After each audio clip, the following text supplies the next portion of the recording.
3, 4, 5, 6, es könnte noch kein Hex. 7, 8, 9, was soll laut an unserer Wunderwallis sein? Komm mal, guck mal. Oh, Lumpi!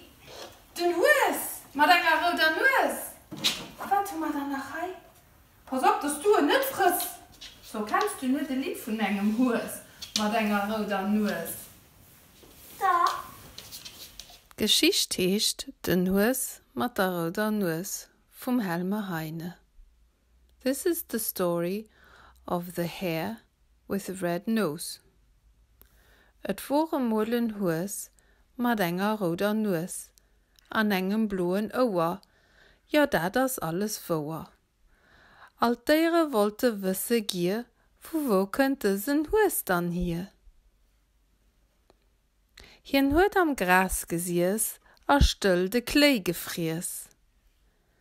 A wei de Fuß do kom gerannt, huet den Hus gwinnet erkannt. Do friet sich den Hus, wei schön as dach meng Nuss, a mei blot Auer hier, dat könnt selte vier. This was the story of the red-nosed and blue-eared hare. At the start of the story, he was not happy with himself because he looked so different to other hares. He was a very rare hare. But in the end, he was very pleased because the fox didn't catch him thinking he was something different. So it's good to be a rare hare in the end.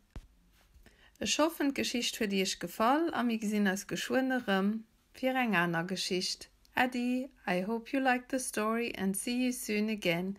Bye.